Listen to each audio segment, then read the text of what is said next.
kamu dikasihi. Kita akan mendengar dari firman Tuhan Roma 1 ayat 16 dan ayat 17. Injil itu kekuatan Allah. Sebab aku mempunyai keyakinan yang kokoh dalam Injil. Karena Injil adalah kekuatan Allah yang menyelamatkan setiap orang yang percaya. Pertama-tama orang Yahudi, tetapi juga orang Yunani. Sebab di dalamnya nyata kebenaran Allah yang bertolak dari iman dan memimpin kepada iman. Seperti ada tertulis, orang benar akan hidup oleh iman. Paulus menulis kepada jemaat di Roma, sebab aku mempunyai keyakinan yang kokoh terhadap Injil. Jadi keyakinan yang kokoh dia sekarang kepada Injil, bukan kepada hukum Taurat. Sekalipun tadinya dia ada di bawah hukum Taurat. Lalu dia bilang bahwa dia punya keyakinan yang kokoh terhadap Injil. Karena di dalamnya nyata kebenaran Allah. Di dalam Injil itu kebenaran Tuhan. Bukan kebenaran manusia, bukan kebenaran agamawi, bukan kebenaran usaha apa yang kita kerjakan. Tapi kebenaran Tuhan nyata di dalam Injil. Injil adalah kabar baik. Kabar baik berarti 100% baik. Tidak ada 1% pun berita buruk di dalamnya. Kenapa? Karena Injil adalah berita tentang Kristus. Ia sudah datang diutus oleh Bapa, mengambil rupa menjadi manusia untuk menggantikan kegagalan Adam yang ada di Taman Eden. Dan dia adalah Adam yang akhir, yang telah menggenapi seluruh kehendak Allah untuk saudara dan untuk saya. Apa yang tidak bisa dilakukan oleh kita manusia ini, Yesus Kristus sudah mengerjakannya dengan sempurna dan sudah selesai satu kali untuk selamanya. Injil ketika diberitakan akan membawa orang-orang kepada pertobatan untuk datang kepada Yesus dan menerima keselamatan.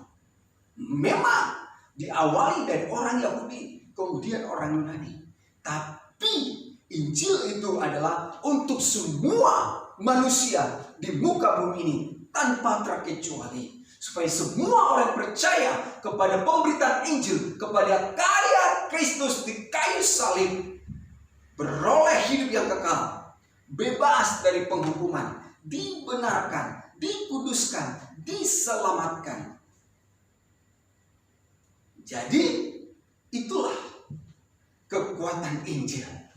Makanya kita harus beritakan Injil, dengar Injil.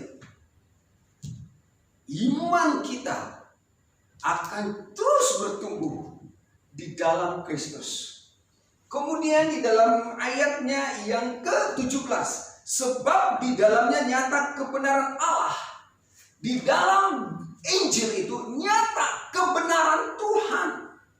Bukan kebenaran agamawi. Bukan kebenaran yang dibangun oleh usaha manusia menjadi seorang yang saleh, tetapi kebenaran Tuhan sendiri.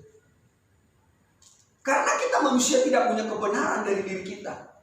Kita hanya punya kebenaran ketika kita menerima kebenaran. Dan kebenaran itu ada di dalam kita. Dan kebenaran itu akan keluar dari hidup kita. Di dalamnya nyata kebenaran. Jadi murni kebenaran Tuhan sendiri. Tidak ada kebenaran manusia, tapi kebenaran Tuhan sendiri. Itulah kebenaran yang hakiki, yang mutlak. Kebenaran. Sebab dalamnya nyata kebenaran Allah yang bertolak dari iman dan memimpin kepada iman. Jadi saudara, kebenaran ini kita terima dengan iman. Iman di dalam Kristus Yesus. Dan iman kita timbul dari pendengaran akan firman Kristus. Jadi Kristus ketika saudara mendengarkan firman Tuhan yang ada di dalam Alkitab, mulai kitab Kejadian bahkan sampai kitab Wahyu, itu harus menampilkan pewahyuan tentang pribadi Kristus di dalamnya. Sebab dari sanalah lahir dan muncul iman kita.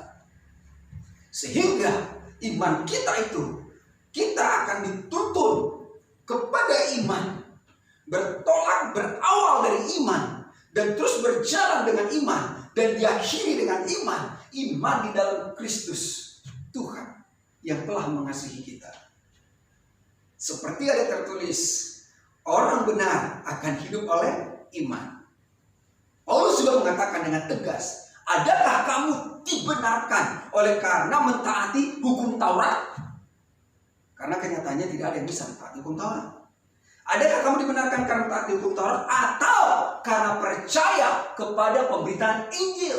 Yang benar adalah kita dibenarkan karena percaya kepada pemberitaan Injil. Sekarang saudara sudah menjadi orang benar. Bukan karena usaha, perbuatan, pekerjaan manusia, usaha agama kita, tapi karena kasih karunia Tuhan yang telah membenarkan. Itulah yang kita percayai, itulah yang kita terima dengan iman. Sehingga hidup kita dipimpin dari iman kepada iman dan diakhiri dengan iman di dalam Kristus Yesus Tuhan. Haleluya.